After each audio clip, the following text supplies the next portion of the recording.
G'day and welcome back to the channel, Ginger Ninja's Movie Reviews. I am the Ginger Ninja and these are my Franchise Friday movie reviews. Now, if you're new to my channel, you're probably wondering what I'm talking about. Well, Franchise Friday is a series where I look at a franchise and we're currently looking at the Tremors franchise. We're up to the 6th film in this series, so we're almost at the end of it. And Tremors, A Cold Day in Hell, came out in 2018. So yeah, it's been going since 1990, this series. And it's had its ups and downs, but it's been a pretty consistent franchise, let's be honest. Anyway, look, before I get into the nitty-gritty of this film, I do want to say a big thank you to all my new and existing subscribers. I've been doing these Franchise Friday ones for a while, and even my Trashy Tuesday reviews, I do want to say a big thank you to everyone who's watching them, looking at them, liking them, commenting on them. I say it every week, but I truly do mean it. Thank you so much for your continued support. Now, back to what we're here for. The film, directed by Don Michael Paul, stars Jamie Lee Money, Tanya Van Graan, Rob Van Vuren, hopefully I'm pronouncing that right, Jamiekennedy, and Michael Gross. There are also a lot more actors in this one, but we can't name them all. The plot. This new sequel finds Burtgummer, who's dying from graboid poisoning, and his son Travis at a remote research station in Canada's Nunavut territory. Again, hopefully I'm pronouncing that right. Where they must go up against a new batch of graboids to save Bert's life. Yeah, so now there is an interesting throwback to the plot here, and I'll get into that in a bit. There's actually quite a few throwbacks to previous films, which do make this a very interesting sequel. But look, if you've stuck around for 6 Tremors movies, you really do know what you're getting in for.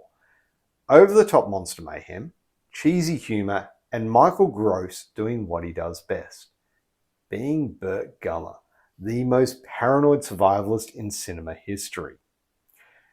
Tremors 6, A Cold Day in Hell, tries to shake things up by moving things to the frozen tundras of Canada.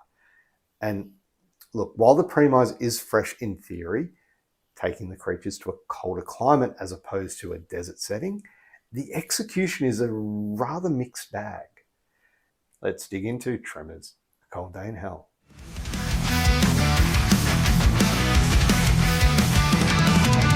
Franchise Fridays on the screen, horror shows, zombies scream, vampires biting, shadows gleam, slasher delights in my dream.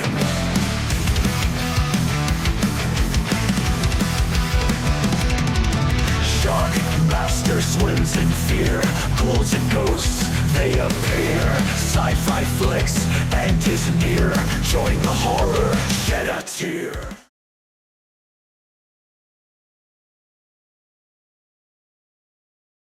So kicking it off with the cast, and let's be real, Tremors movies live and die by Michael Gross's performance. And once again, he is a glue holding all this together.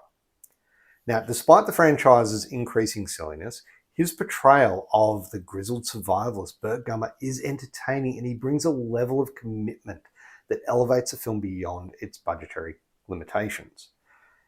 His dynamic with Jamiekennedy is hit and miss, but at least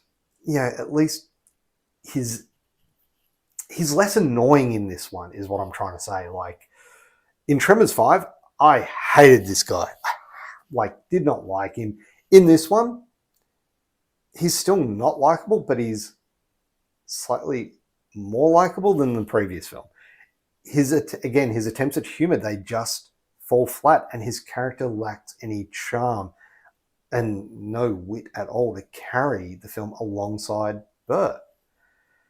The father-son dynamic that could have been a very interesting emotional core is underdeveloped and mostly revolves around really stale and poor jokes. Now, then we have a random addition to this one, and I did mention this with throwbacks to the original films.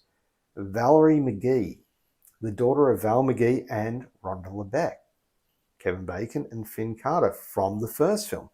Now, this was, in my opinion, a huge missed opportunity and a lot of wasted potential for future installments, as Jamie Lee Money was a highlight and a fun addition to the cast and a great way to bring things back to where it all began.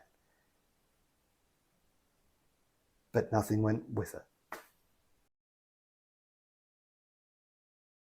Now on to the directing and the writing. And look, Don Michael Pohl's direction is fine, but to be honest, looks like someone has found the slow motion feature, because this film uses it a lot. And at some points, it's too much and it's not needed. This causes some massive pacing issues with the film. The interesting addition and callback to Tremors 3, Back to Perfection, is that Burt was infected by being inside a graboid.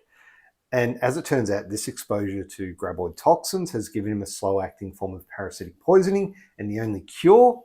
Harvesting antibodies from a live graboid. And this is a setup that brings Burt and Travis to the Canadian Arctic, where scientists have been dealing with some unexpected subterranean monster problems. The twist? Climate change is thawing ancient graboids from the ice, making them even more unpredictable than usual. Now, on paper, this sounds like a really fresh angle, but in execution, the film doesn't really commit to the concept. It was actually shot in South Africa, and aside from some half-hearted CGI snow and a few lines about the permafrost, the setting just looks like another desert. And this is the biggest letdown. It's the wasted potential of the Arctic environment, the cold environment. The idea that graboids bursting through ice and snow could have given the film a fresh identity. You know, where to expect them next? Who knows? The script even acknowledges at one point when Burt complains about how warm it is, almost like the writers knew they weren't fooling anyone, that we're not filming this in the Arctic or even close to it. They're filming it in South Africa.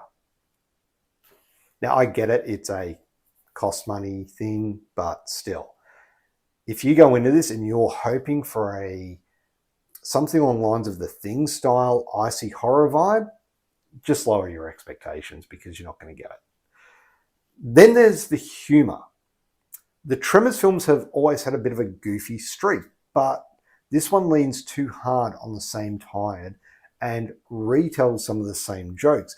It even acknowledges that by tying it back to the original with quotes taken from the original and just tweaked enough. It's very much a homage, but also we can't think of anything, so we're just going to reuse an old joke. Yeah, and there's a lot of forced banter between the characters and Burt and Travis in particular. A lot of their one-liners feel like they're just not working. So now on to the effects. And look, the graboids and the assblasters remain visually interesting with some minor design tweaks, and despite budgetary limitations, the practical effects, when used, they do add a nostalgic charm that aligns with the original Tremors films. The CGI, however, is inconsistent, which is a damn shame given how good it looked in Tremors 5. The previous film, the CGI was really good. This one, it's okay, but it doesn't fit in well with the background. You know, for some reason, I don't know if it's I don't know what it is, but it just stands out more than in the previous film. And there are a few enjoyable creature attack sequences, though nothing particularly new or inventive.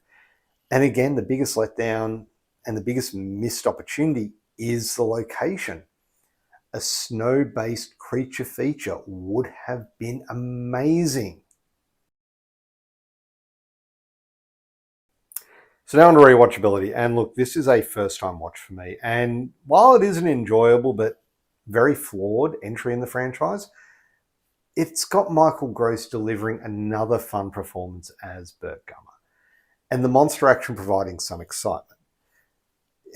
Unfortunately, the film's weak supporting cast, low budget, and its underutilized Arctic setting do hold it back. So would I rewatch this again? Maybe, but not anytime soon. Final thoughts. Look, if you're a long-time Tremors fan, you'll probably find enough entertainment and entertainment value in this one to make it worth a watch. However, it's not a must-see, and it pales in comparison to the original Tremors and even some of its earlier sequels. If you followed burtgummer this far, then you'll probably get a lot of enjoyment out of it. If not, better off sticking to the classics. Overall for a score, Tremors, A Cold Day in Hell, gets a 5.5 out of 10. There you have it. One more to go. We are almost at the end of the Tremors franchise. So, look, if you've watched this one, let me know what you thought of it down in the comments below, because I am keen to hear everyone's thoughts on these films, because there's still something about these ones which are enjoyable to watch. I know, it's maybe I'm getting Tremors fatigue. Maybe I'm getting graboid poisoning. Who knows? But definitely, I am keen to hear your thoughts. So let me know what you thought of them down in the comments below. If you haven't already, please do hit that thumbs up button. And might as well, if you've listened to me ramble on this far about Tremors, hit that subscribe button. Hit that notification bell as well so you're notified every time I do release a new review. Now, we are coming to the end of the Tremors franchise Friday. There will be another franchise coming up, but what will it be? Well, you get to decide. On my community page, there is a poll between Underworld and Universal Soldier. Which one am I going to review? You decide. Let me know. Anyway, look, thank you very much for watching. Have a great day. Bye.